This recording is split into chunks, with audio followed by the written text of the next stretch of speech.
Hello and welcome into February Coaching and Debrief for Soul Shift. I want to thank you for all your questions. They were fantastic as always. And for those of you who are new, this is my chance to respond to questions that you submit. Alexis gives those guidelines every month. And so if you ask a question, I give an answer. As always, my wisdom is my best thinking at this time. If it doesn't resonate with you, you don't need to keep it or integrate it. I always think of myself as sort of taking the best of what my teachers have to offer me and always checking it against my best wisdom too and my intuition. So that's always the caveat, this is the world according to me and what I think and what I can provide to you right now. And I hope it's helpful for you. So we're going to dive right in with Tia, who asked, she said she loves this year's content. Thank you for that. She said, it's challenging in absolutely everything I need right now. And thank you. My question is about calcination. What if we haven't completely burned off everything we need to before the next steps in the process? It's a great question. And what I want to say to you, Tia, is that's always going to be the case because there's no end to calcination because you're human and you're alive and you're in the third dimension, right? And you're living with and around and in partnership and relationship with other humans. So calcination is an ongoing process, which means alchemy is an ongoing process, which means there is no finish line. What I try to do, the way I look at it for my own practices, I think of the work that we do as kind of like an exfoliation, okay? If you exfoliate your skin tonight, does that mean you never need to exfoliate your skin again? No, it doesn't mean that. Your face is going to get dirty again. But it's still good that you did it. You know what I mean? It's still every time you slough off a layer, you come closer to the core and the essence of who you are, and that's the work of alchemy. So thank you for that question. There's always more to burn.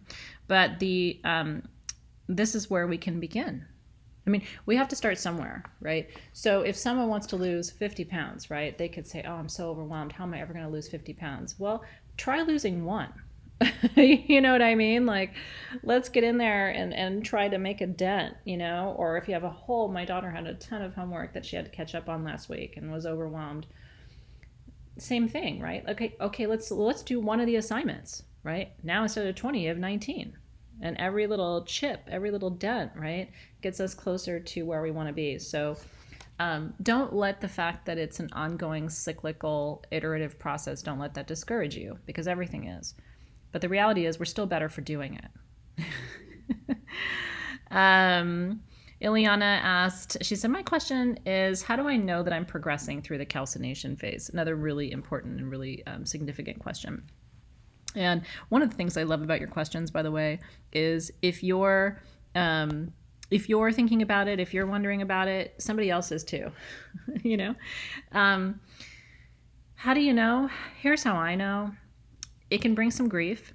There can be a sense of kind of purging, releasing, a peeling away, a burning through. These are some ways that I would describe to you what I experience as I go through alchemy, because I'm going through the process with you, and I've gone through it before, right? So I've learned to sort of recognize the signs, but it's definitely a parsing through and a looking at and a reimagining of all different aspects of your life to ask, do I need to keep carrying this? And the reason it's so important is most people never ask that question. They just keep putting stuff in their suitcase. You know what I mean? And it's like, do you need to carry all that? Do you know what's in there? I mean, at a certain point, it's like, whoa, I didn't even know that was in there. You know what I mean? Kathy Bennell, she said, so you said that being a sister, a wife, a friend doesn't define who we are. I'm not sure if I understand that. I define myself in so many ways. I'm a descendant of Atlantis. I'm a priestess. I'm a mother. All these things make up who I am. Could you explain further what you meant by these things don't define us? That's a great question too, Kathy. For my point was, my thinking here is that each one of those things on its own does not define you. What a lot of people end up doing is aligning to and defining through one or two particular roles, and that's not necessarily a bad thing.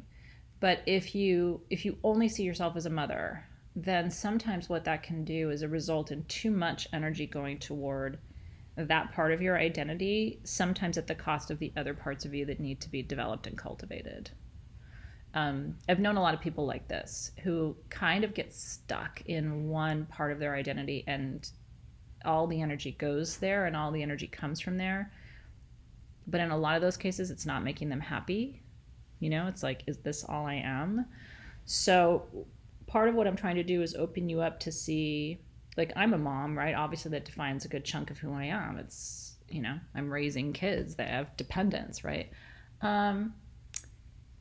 That role will shift over time, right? Like when my kids go off to college in a few years and move out and find their own way, I'm still going to be a mom, but it may not be as much of a part of my day-to-day, right? So what I try to think about is cultivating all the aspects of my identity so that if one of them shifts or changes, I have these other identities that I've cultivated.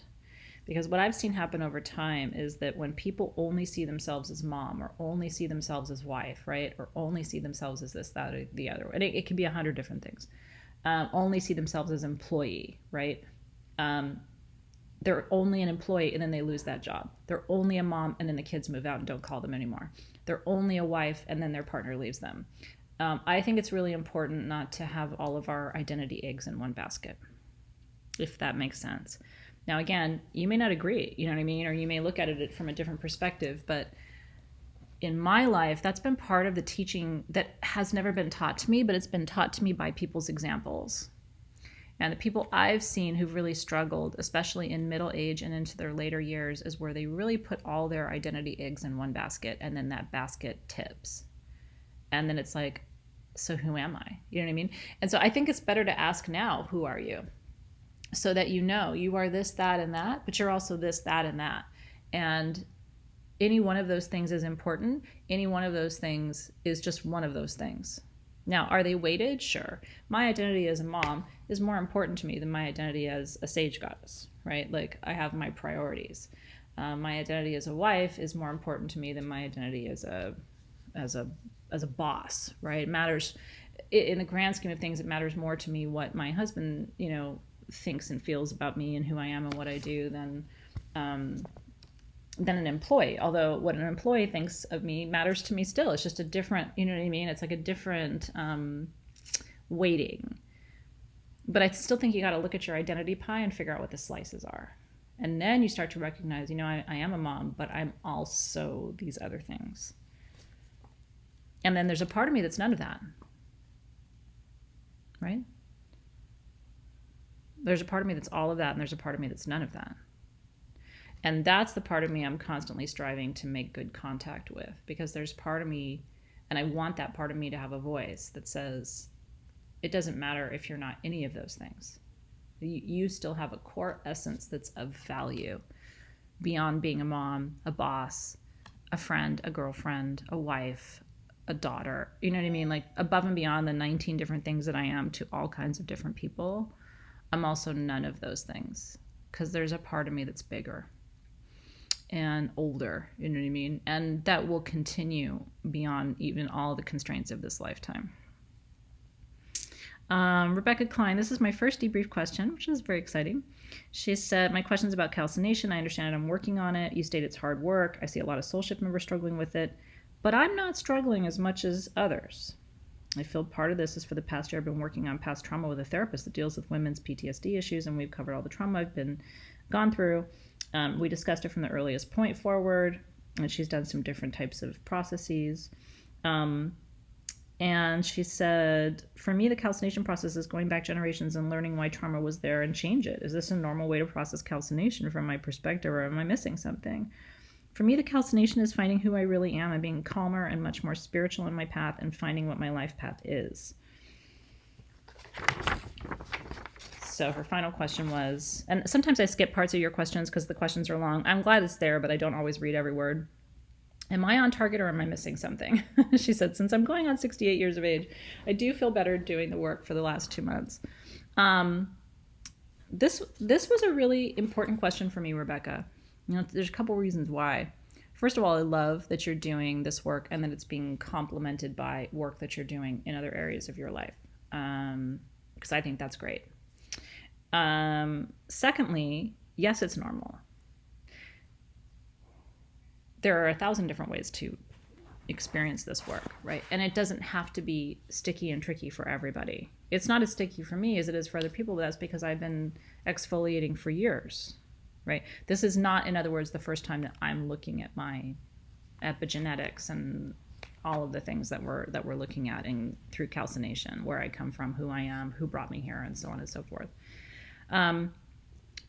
It's a good reminder for me too, which is the last thing I want to say to you, that everybody processes this work differently, and they do it differently at different stages, different ages, different contexts.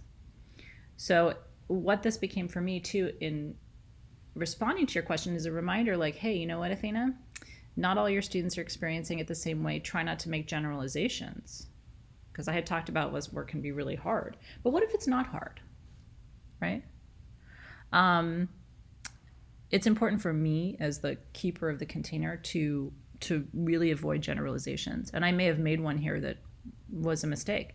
So I'm just noticing that in my own process too. And it's going to be a good reminder for me just to kind of like keep in mind that there's a whole spectrum of how people experience anything, but in particular a class like this, because everybody's coming to it from a different level of awareness and experience. So your pump is primed, right? So I would expect that it would not be as challenging for you to do the work. Doesn't mean you're not going to run into a roadblock or a hiccup or anything like that, but you might, because you have other tools in your toolbox. You got the benefit of some life experience in your pocket, right? That's going to shape the nature and the course of your experience. So I really appreciate your question, because I think it's a good reminder for me that people can experience this work really differently. Next question is from Stephanie. Stephanie's question says it's coming from last night's class, and she said it was mentioned how some things that are present in this life could be issues carried over from past lives. How would one go about calcinating fears and other issues that seem to have no root cause from this present life? It's a great question too. And what I would say is that you have to keep in mind it's the same process no matter what. So it's all, whether it's this lifetime or a previous lifetime, it's all work that gets done in the same way. It's all etheric on some level. So I wouldn't worry about whether it has a cause in this present lifetime, or where the issue came from or when it arose. I think it's, for me, because I see time as not linear, I think it's all fair game. You know what I mean? I think it's all up for energetic grabs, if you will. So hopefully that's helpful to you, because it's obviously some things that are present in your life could come from a past life, but they can still be very active, right? And then sometimes we have things happen to us in a past life that end up having an imprint in this life, like a repeat, right? So those patterns are really, really important in the calcination process. And then Tanya asked, how can I pinpoint what it is I need to burn down? I'm really struggling with this. It's a great question too. The word pinpoint was interesting to me. What came up for me in thinking about your question was, I'm not sure it's a pinpointing as much as it's a coming to an awareness, or it's a noticing, right? When we think about pinpointing things or kind of defining things, or for me, that kind of comes into that area of wanting to categorize things. You know what I mean? Like, I need to burn that down, but not that. You know, I need to burn this down, but not this other thing. And sometimes I've noticed, for me, I don't know if this makes sense to you at all, Tanya Lynn, but for me, some of it is giving it up to the spirit guides and asking for help, right? It's like, there may be things that I need to calcify and calcinate that I'm not even consciously aware of. And that's where giving it to your higher self, working with the blue room meditation, which if you don't have access to that, Alexis can give you access to that. Because sometimes it's not even consciously available to you what needs to be burned through, but that work can still be done. And then we will move on to Roxy News. She said, is it possible for someone to connect with you even after you've cut a cord? I've cut a cord with my ex-fiance. He was terrible to me. And she said, however, there's an energy hit right when he got a court summons. And so she said, did he connect to me again? We haven't spoken or seen one another in 11 years. Of course it's possible. I mean, now I don't know what kind of cord cutting you did, and I don't do that work. So I can't speak to exactly what you cut. We did more cord narrowing, and it tends to have less of a dramatic effect than a cord cutting. And you said specifically that you've cut a cord. So I would have to actually know more about what kind of work that you did in order to speak to this in a really specific way. But of course, it's still possible, even if you've cut the cord. But the interaction, the engagement energetically will be different, at least in my experience.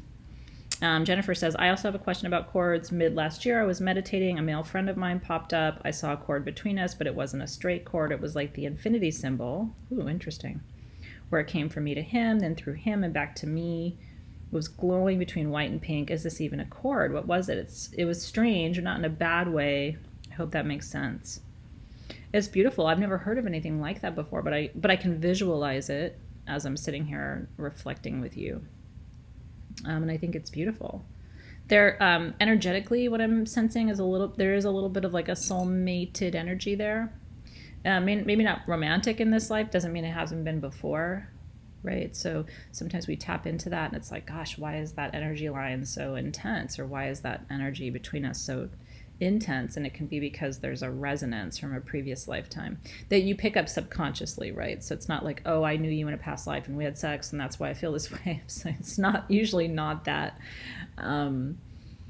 direct. It's usually a little bit more subtle than that. So maybe that's what's coming up, but it's beautiful. I'm really glad you shared it. It was a beautiful image in my mind. And Carrie Lucero, she said, thank you for the opportunity to ask questions. You're so welcome. She said, I panicked for a moment during last night's class. My mother is not so kind-hearted. I felt compelled to cut cords from her for a sense of freedom.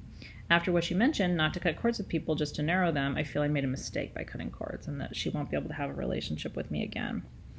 Am I okay? Can we still have a relationship? Yes, and yes, and yes. Like you, in my experience, and again, this is where I tell you, this is just my experience.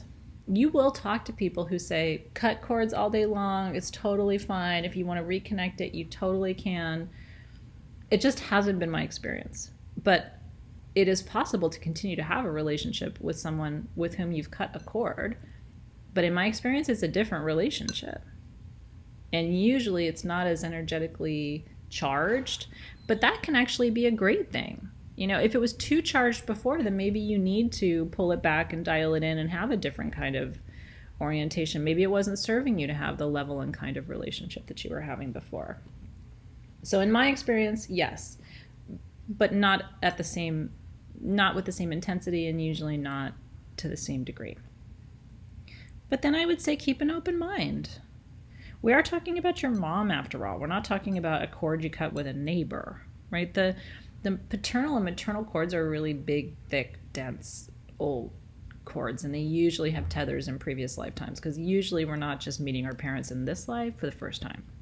They may have been a brother before or that weird, guy who lived down the road in the 1800s or whatever, but usually it's not the first time with a parental cord, in my experience too. Ryan asked, how do you shave down cords with people you no longer speak to but are still connected to someone in your life? Yeah, it's a great question too. You don't have to have like an ongoing relationship with anybody to do cording work. So it doesn't have to be somebody that you're continuing to talk to. It doesn't have to be somebody that you see all the time. None of those things. So this process, Ryan, is exactly the same. Angela Cox, I was wondering if sending love to a cord is an option instead of narrowing or widening them. Is it okay just to leave the cord as it is? And for sure. Oh, absolutely, right? Like you may find that you don't want to change the nature of a cord, but you want to send some love to it or you want to send some healing through it. And I think that is an absolutely beautiful exercise as well. Okay, and picking up with Aria Norellis Padilla, I'm not sure if I missed this, but is it okay to interpret that parental cords are infinite and don't get cut upon death? It's a great question from you. And All I can tell you is, to me, they seem to be the thickest, densest of the cords, the parental cords. So I don't think they get cut upon death. I don't think cords get cut upon death, though. You know what I mean?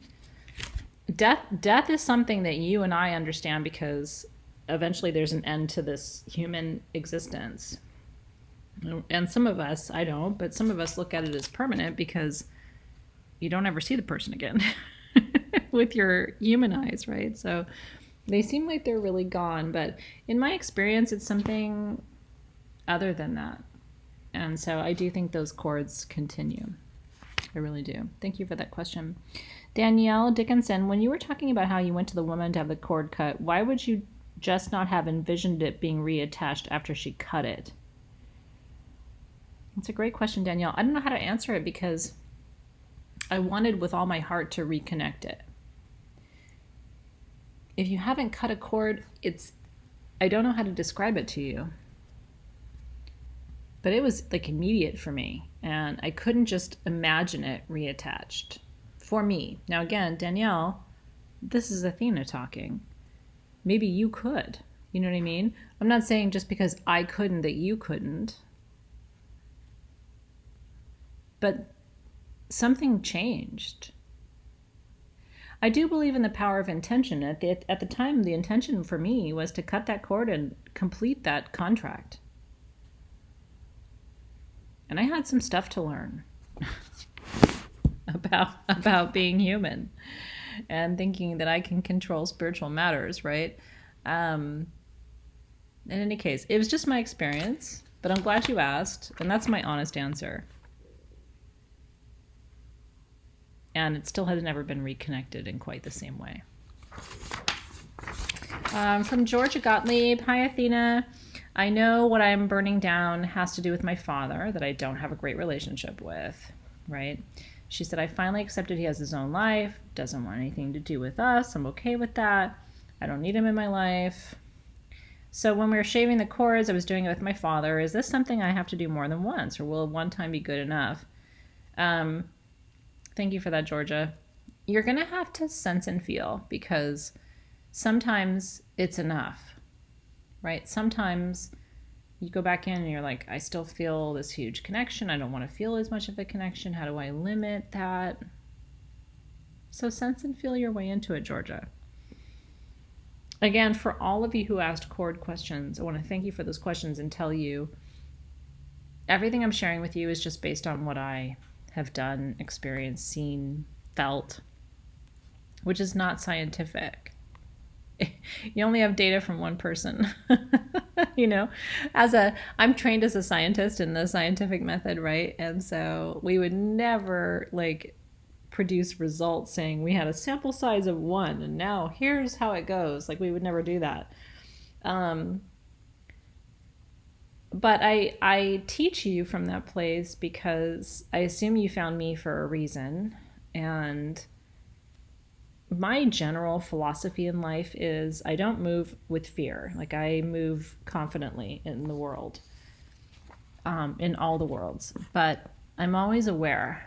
And I like to hear what other people have done and what worked for them and what didn't work for them because I gather little bits from every one of those conversations, and it takes me more in the direction of wisdom. From Brooke, she said, hi, Athena. I know you kind of touched on cleaning your shungite, but should we use soap and water or just rinse it off? How do you clean yours after it's been in your lemon water? Thank you for everything you do. I just put a piece of tumbled shungite. And usually for me, Brooke, I prefer, in general, and I'm glad you asked this, I prefer the indirect method of creating elixirs, and I don't throw crystals in my stuff all the time. I have a water bottle sitting right here with a tea bag, a turmeric tea bag, because I make overnight tea. So I put water. I keep mason jars. I really like mason jars. I take the metal lids off and I buy the plastic lids on Amazon because they're a little easier to keep clean. And they fit the traditional mason jars because I really like mason jars. And I put a tea bag in with the good filtered water in a mason jar overnight. And by the morning, I've got some nice iced tea. I don't like to put a lot of crystals in my stuff. directly, because I believe that the vibration of the crystals can move through glass or through whatever material your vessel is made of. I think they're that powerful. I mean, if you can feel the energy through a video, then you definitely can get the energy through a glass, right? So I don't worry too much about cleaning my crystals because I don't really throw a lot of them in my actual water. If you're throwing them in your actual water, it might be nice to do kind of a nice deep cleanse. Hot water is a really great cleanser. Like, I think today we think we have to clean things with like cleaning agents and solvents and all these chemicals and stuff, but like hot water, really hot water, kills bacteria, right? I mean, I wouldn't overthink it when it comes to cleaning your crystals. Truly. Hot water, running water, those are good. A little lemon, salt if you feel like you need it, but that can actually also, depending on which crystal you're working with, can scratch the surface too. Chanel asked, as we are in alchemy this year, my question pertains to shadow work. Can your shadow still be transmuting itself for a long period of time? Since transmutation is of alchemy, and when in transformation things are somewhat transformed into something new, yet still retain their original properties. I think I understand your question. I want to make sure I do. So if I'm not answering it directly, Chanel, it's a little slightly confusing for me, but that's me, not you. So if I don't answer it correctly, could you reframe the question for me next month? It kind of takes me back to my original answer to Tia about how alchemical work is cyclical and iterative, meaning it isn't a one and done. So shadow work is a lifelong endeavor. And that's partly because your shadow comes not just from this lifetime, but from previous lifetimes too. And so you have to look at it as a long tail game, not a short tail game, right? Like it's a marathon, not a sprint. So, but let me know if I'm not answering your question correctly, just because I may not be understanding you correctly, and I want to make sure I do. Lori Roberts, before I go further, I need to ask, is there more information on the starseed and root civilization lineage? Let me know what your questions are, Lori, because potentially yes, but I'm not sure where you have gaps. So let me know. She said, I'm not really understanding the concepts or how to apply them. So would you mind following up with me with your questions? And then I can direct you. I will tell you, Lori Roberts, it's dense, confusing information. When we talk about starseeds, I personally don't know anybody who can guarantee you 3,000% this is what starseeds are, where they come from, and what it means. As a scientist, I don't have data. So what I do is I go through and I get my best information from where I can, and I gut check it against what seems to make sense, what I've learned elsewhere, and I filter it that way. But if you can tell me what your questions are, I would love to be able to help you more with that. Heidi Kelly says, this is my first question in all of the debriefs, so thank you for that. I'm glad you're asking one. She said, you talked about Akashic Records, quantum physics. I'm a person who has always had huge dreams, even continuing after I've woken up in the middle of the night or the next night. And I know many times I'm astrally traveling. How does this all go together? How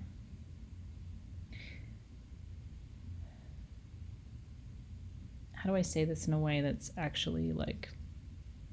I'm trying to describe something to you that's incomprehensible in a way that would make sense through the lens of like a human perspective.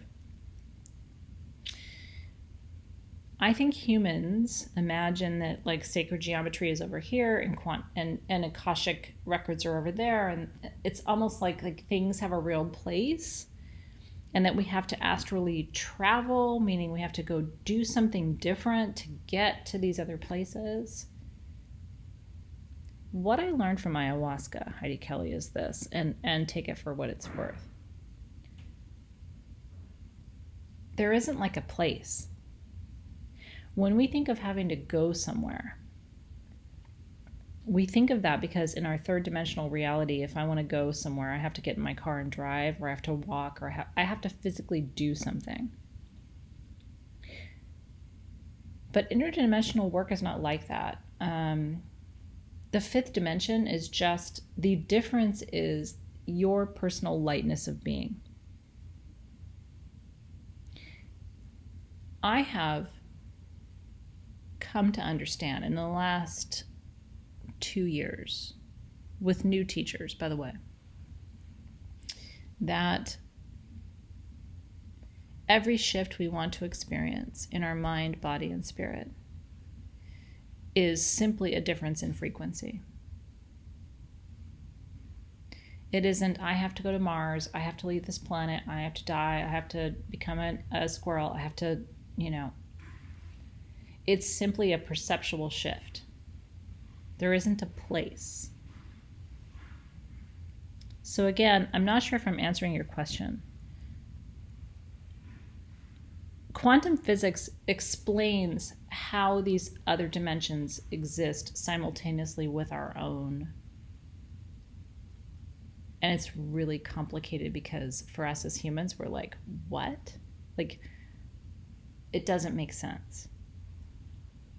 But the veil that we cross at Samhain and at Beltane, and when we move in these other dimensional realms and all these things, is not a place. It's simply a lowering of a curtain based on our ability to soften a little bit and not merely experience ourselves as human. Meaning we have a body and we're in a time-space continuum. I don't know if that makes sense. So if it doesn't, could you let me know for next month? And I'll do my best to explain it in a different way. Amy Campbell, my question is, for those of us who did not or could not identify with the starseed origin, for backstory, I took the test, didn't give me an answer. Then I took 5 or 6 other tests, different results. Then in class, you mentioned this could happen, as you are more likely than from more than one starseed. So my question is, do you have suggestions for utilizing the worksheets or the craft activities when you do not have a clear starseed origin? So for example, suggestions on what to replace or supplement within our crest. Okay. My opinion on this, my perspective on this is, you do have multiple origin stories. So it's always going to be complicated when you try to pin yourself down. We've talked about this, right? Because it's very human to want to say, I am Pleiadian and that's all I am and that's where I come from. And because as humans, we have, it's very linear, right? I came from here, my parents were born in Romania and then they moved to this other country and now I live here and this is who I am. Like we no matter how much we try to see otherwise, we're constantly trying to simplify. And I understand why, because simplification is a comfort zone for a lot of us, right? So what I would say is, there's nothing necessarily to replace or supplement. It's more about just understanding that you may have multiple origins. And anybody who creates an instrument to help you understand where you came from is projecting, by definition, their own experience and understanding of those origin stories onto the tool that they create.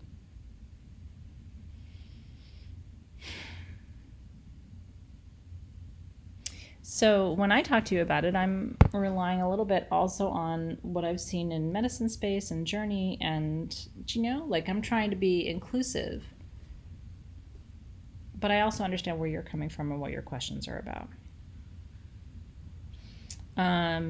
Janisa, I don't know if you answered this question already. If you did, I'm sorry to be asking again. Don't worry. But here's my question. Do our past lives, starseed origins, family tree influence how our birth chart is going to be in this lifetime? I've noticed a pattern within my own birth chart regarding my family and their zodiac signs. And she goes into some of the details of her own profile that I won't go into now. And she said, I want to know if these are factors in influencing my birth chart and partly who I am now. And the answer is, I'm not sure, Janisa, but what I think influences your birth chart is your soul's contract. And I haven't seen people in this Q&A asking too much about contracts when I actually think contracts are what it's all about. I came into this lifetime, my personal lifetime that I'm living right now, to lead in a public way. My sun is in the 10th house in Leo. If I were to do anything other than lead people in a public way, I would be off my course. My North Node is in Capricorn. I have to be successful at leading people in a public way and not nurture them too much because my South Node is in Cancer. That's part of my contract, right? So that is not necessarily something I'm choosing, and it doesn't necessarily have much to do with where I came from. It has to do with my origin story now, today, here, and why I'm here in this moment. Does that make sense? So you have to look at, for me, astrology tells the story of why you're here in this moment. It can be different from your starseed origin story. So hopefully that's helpful in terms of thinking about why you're here and what your purpose is and how it relates to some of these origin narratives. Moving on to Sandra Ferreira. Her question is, how would you describe a healing session in Muggle terms? Isn't that a great question?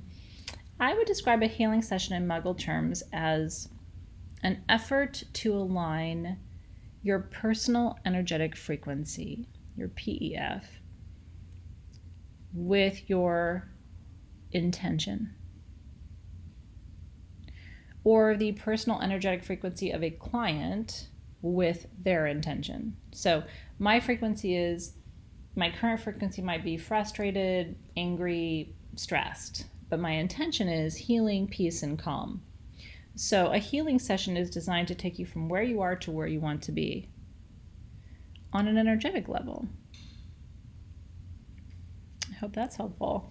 Katie asked, both were briefly mentioned in the first class, but I'm curious as to the difference between light code, symbols, and sigils. I'll tell you my 2 cents, because I honestly am not exactly sure how to answer you, because light code symbols can be sigils, and sigils can be light code symbols. Sigils are usually a representation of magical names or energies or frequencies. Light codes, and I've shared with you, I'm sure, Katie, and others of you, I'm always a little bit skeptical about light codes because I've seen people do stuff that I don't think is really light code work. And then I've seen people speak in languages that do feel like they're from another dimension. So I don't necessarily look at everybody who says, "Oh, I'm transmitting light codes," and I don't buy into it 100% because it doesn't always resonate as true with me. But can a light code symbol be a sigil? Why not? Why would it not? It's a great question. I don't have all the answers for you, but that's my best thinking. Andrea Rose Solano, not directly related to this month's content, but I would love and appreciate a quick review of recommended crystal, oil, and SG blends to bring into ayahuasca. We've done so many over the years, Andrea Rose. I have, and there probably still are on the website, crystals that I've had in ayahuasca journey that we charged. I don't even know. Alexis can help you with this. I've done perfumes in honor of ayahuasca and her different faces over the years. If it's sold out, it's not something I could recreate because I'm not working with ayahuasca right this minute. So I try to only bring you things from her when I'm actually working with her medicine. But I would say anything that feels like a power crystal or an oil that resonates with a frequency of learning and evolution and adaptability, because those are all the properties that I associate with ayahuasca medicine for sure. Irene asked, I would love to learn more about how to enhance the ayahuasca experience. My first experience was extraordinary, but not so with the following 4 times. I'm wondering what I'm missing or if I should accept this as a process and continue. Yeah, it's a huge, great question too. And humanity right now is being asked to evolve and grow and change and shift our paradigm.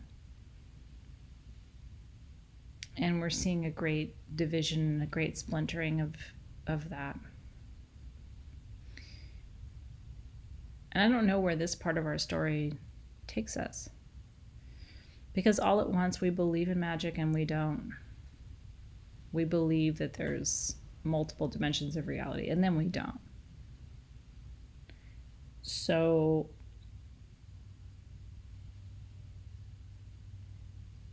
the question of faith has always been the question that faces humanity on every level, right? Do you believe in something greater than you?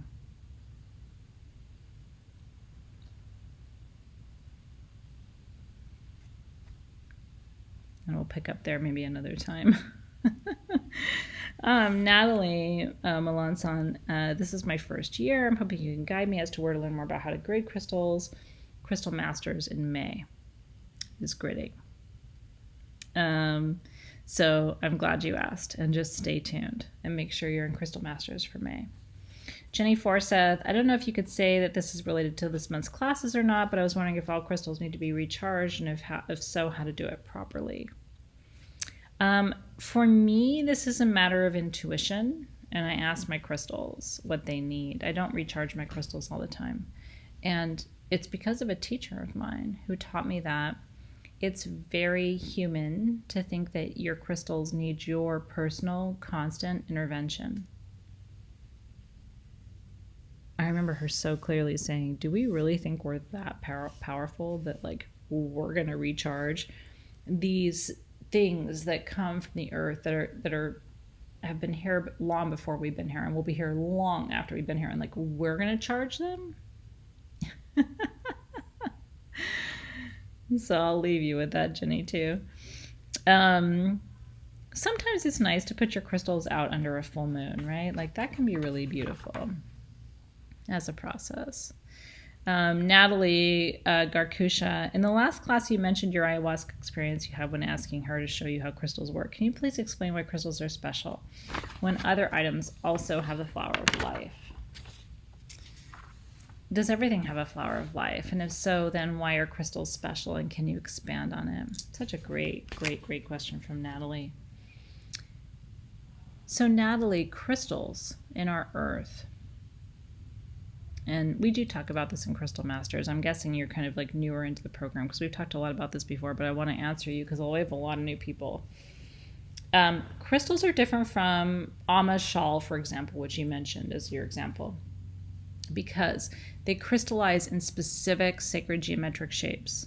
Some crystals are octahedral, some are hexagonal, some are tetragonal, some are cubic. Shawls and other materials like that don't crystallize in a specific geometric structure and shape. So other things have a flower of life. Now, I've never seen the flower of life inside of a shawl, for example, right? So I've seen flower of life in my skin, in my energy field, in my body. I've seen it in crystals. I've seen it in essential oils, like sort of living vibrational things that are produced from the planet. But crystals form along very specific geometric axes that nothing else does.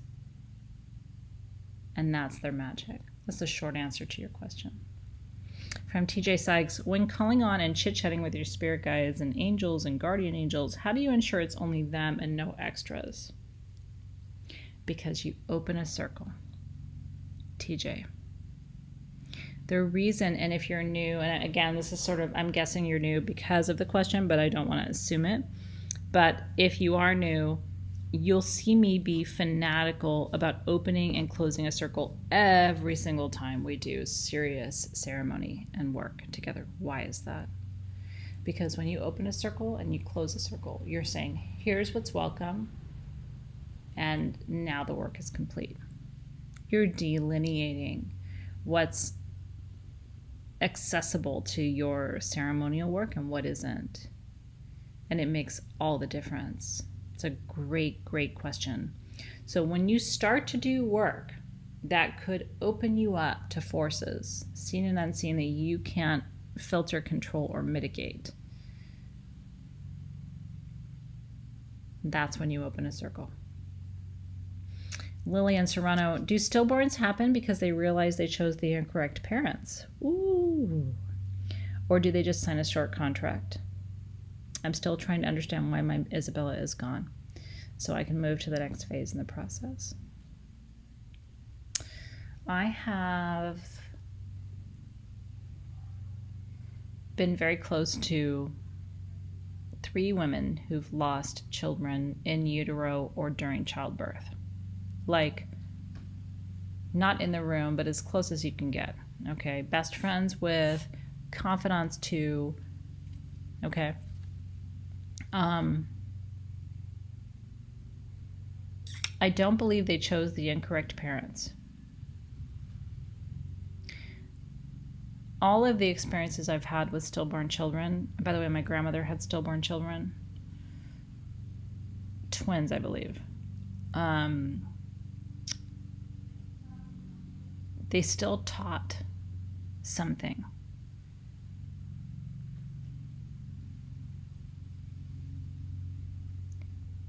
Can you teach something in a short period of time?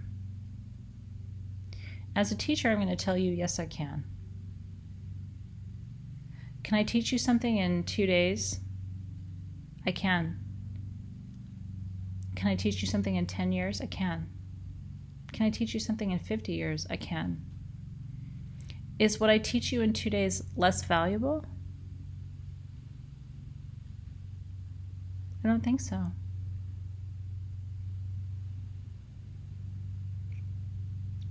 I don't think they chose the wrong parents. I think they chose exactly what needed to happen for the teaching they were here to yield. What my friends who've lost their children have learned is very profound. They've learned to trust themselves more. They've learned how much they actually wanted children. They've learned about the durability of their relationship as parents. I'm not the creator, I'm not source, so I can't say if those are the right lessons or valuable lessons or whatever, but looking back, I see there's learning.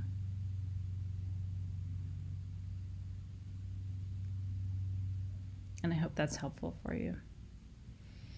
TJ, when calling on, Lillian, Laura actually, sorry, I already went through TJ and Lillian.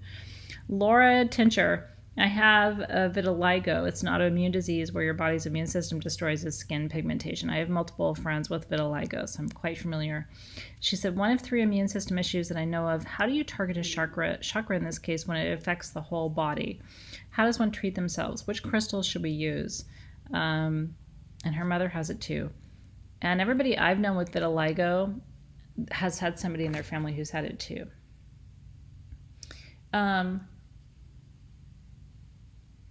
Most people I've known have had scalp-based vitiligo, where like right around their scalp, the skin pigment changes.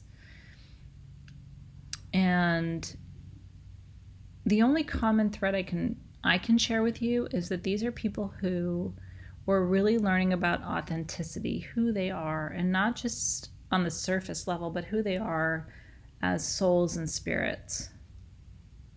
That the physicality of who they are does not always represent the totality of the spirit that they are.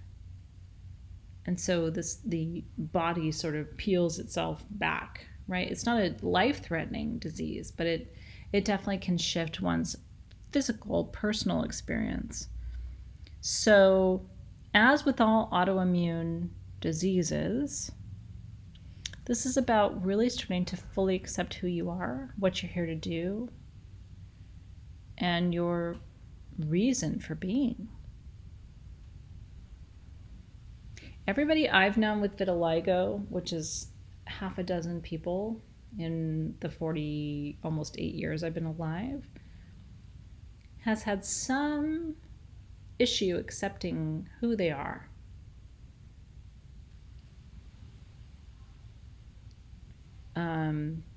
Whether it's needing to put up a facade or not feeling fully confident. So they kind of like put on airs a little bit. You know what I mean? Like, rather than just saying, this is who I am, I'm flawed, I'm not perfect, I make mistakes, you know what I mean?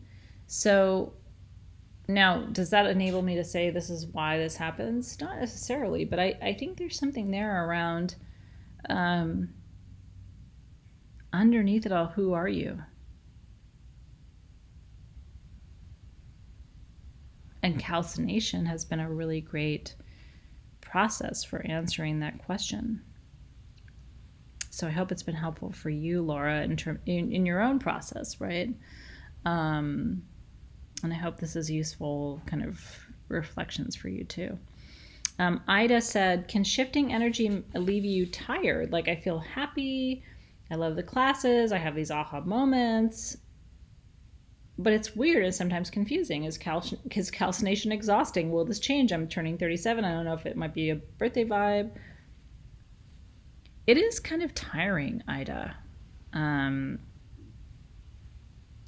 to be going deep and kind of digging into the soil of like, who are you and where'd you come from and why is this happening and who are you? You know, like all these things. Like it can be exhausting and confusing. Keep in mind, we just finished it, right? I'm sure you guys know as you're listening that we're no longer in calcination, right? We've moved to dissolution, which is the watering down of all the ashes of the previous phase. And if you've not seen session 1 of March yet, please listen to it. We are not in calcination anymore. So I want to make sure you know of that transition because it's really important for you to know where we're going because we're leaving that stage behind. I don't expect people to keep up with like, okay, now we're here, we're doing this, now we're there, we're doing that. Like this is not that kind of class where you have to like keep up per se. But at the same time, I want you to know that we have left that phase behind so that you're not feeling like, oh, we're going to be in calcination forever. It is exhausting, but like everything else is temporal. It's time-based. We will move forward from this to something else as we are now into dissolution, which is more of a water phase as opposed to a fire phase, which is more about feeling as opposed to burning.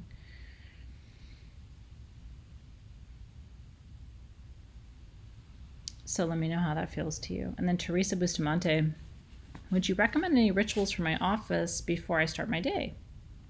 Or do you do rituals with your crystals before bed? I don't do bedtime rituals with crystals. I really don't. I do middle of the day ceremony with crystals constantly. What I do end of the day is return people's energy to them. Because what I've learned is people will attach a cord to you and then just expect that that cord's going to be there and they're going to take your energy or send you energy or expect you to do the work for them or I don't know what, and it doesn't work. So my nighttime ritual right before bed is I send everyone's energy back to them in the form in which it was sent to me with as much love as I can, but I'm not going to hold their stuff. Do you know what I mean? And then crystal ceremonies for me are more middle of the day. At your work office, before you start your day, ground and clear. Make sure you're not carrying anything in from yesterday or last week or last month or whatever into this moment. To the extent that you can try to be in this moment and in this day and in wherever you are and not be trying to be in yesterday or tomorrow or worried about what happened or what might happen, the more peace you're going to find. And that isn't just a crystal healing truth. I think that's a truth that transcends anything related to crystal healing. So I hope that's valuable for you as well. Okay, so coming in now with some Saturn questions from Valerie Grossman. She said, you mentioned Saturn and Scorpio have a lot of work to do, but I feel like we're left hanging on this. I'm so sorry to hear that you feel that way. She said, please give me more information. How, why, help. Everyone has a lot of work to do in the sign and house that your Saturn is in. And remember, Valerie, Saturn in Scorpio is about taking responsibility for your power, and that does carry a big punch. This may be, Valerie, why you're feeling left hanging. because you've got more work to do with a Saturn in Scorpio than most of us do with Saturn in other signs. So take your time and then ask yourself, in fact, journal about this, Valerie. How can I take more responsibility today for my own personal power? And see what Spirit says through you. Janine Gibbons asked, hi, both my Sun and my Saturn are in Sag. My Saturn is in Sag 7th house. And by the way, you guys, I just want to tell you, in general, the very specific astrological questions I'm addressing a little bit this month. Going forward, when you get really specific with your astrological questions, that's how you know it's time to have your chart run. Now, I mentioned this in class, so if you were in session 1 of February, you probably heard me say this. A full astrological chart analysis will run you anywhere from $150 to $550 in Los Angeles. So it could be less, and that's for 1 hour. But it can be a very valuable investment because whereas I am super high level, there's 3,000 people in our classes, so I stay at the high level to give you kind of like broad guidance. If you really want to drill down into your chart, I really recommend finding an astrologer who can do a detailed analysis of your chart. And again, what I would recommend is if you find someone, $150 to $550 an hour is what you're going to find in LA as a baseline for astrologers for a 1 hour consultation. And then from there, you know what I mean? You'll be able to find your comfort zone and what people would, charge in your area for that. But at a high level, Janine, so she's talking about her main obstacle is expansion. And since the 7th house is ruled by Libra, she'd like to know my advice on how she can expand in all the areas, but especially in relationships. And so growth and expansion, Janine, are really what you're here to master. It's not your obstacle, right? Saturn in the 7th house in Sag is about defining your truth and what relationship means to you. Saturn can feel like an obstacle, but those obstacles are here to make you stop and renegotiate the terms so that old structures and beliefs and ideas come up for reconsideration, right? So that you can make a structure that fits you better in this life, is what I would say. Ashley Rosenwinkle, my question is about having Saturn as your ruling planet. What's your perspective on how and if it's an obstacle? My Saturn is in Sag in the 12th house, conjunct my ascendant. So again, I can't really get, Ashley, too much into the weeds with you just because it's not my role. You know what I mean? This is a very specific question, more for an astrological professional who'll take your chart completely apart for you. And we can share some references and some sources to have your chart run by a professional astrologer. But what I would say is, remember that Saturn ruling your chart is not an obstacle, right? It's a way in which you're developing and cultivating yourself. So this is about being your own authority and really giving yourself permission to be who you are and to do what you're here to do. Saturn in the 12th house can really sort of take you into the ethers, right, and run off into the clouds. So you have to learn how to harness that energy and ground it, which will be your chart, right? And a really good astrologer is going to be able to help you do that. And then keep me posted and let me know how that goes. Sin asked, Sinbird, I'm struggling with this month's class material since I don't have my birth time info, which does make it challenging.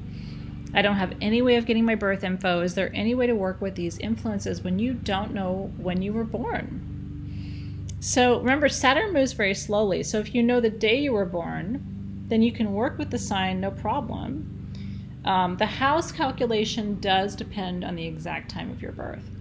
But the planets in the signs hold a lot of info on their own. So if you know the day you were born, Sin, you probably have all the information that you need, at least to get started. And then Elita said, or asked, how do I properly describe my Saturn being a Capricorn in the 5th house? I don't feel like not to be seen or loved, but I have a feeling that I have to assure safety at all times. Is there a way to lift this off my shoulders sometimes? It's a great question too. So for Elita, it's funny because the way you're framing this question is very much like a Saturn and Capricorn type of description. There's really no way to describe it, and it's up to you to define it, right? Saturn and Capricorn can focus on safety and doing the right thing. So this becomes a call to you to ask yourself how you're going to define and create and write your own destiny, right? And maybe this also means taking time to have more fun, to infuse romance and laughter and a little bit of lightness, into your life as a priority. That can also be Saturn and Capricorn in the 5th house medicine for you, truly. So I hope that's helpful for you as well. So again, I want to thank you guys for all your beautiful questions. I hope my answers have been helpful, and I'm so super grateful that you're here. Stay tuned for the March request for questions and the March coaching session, which will come to you at the end of March or in early April.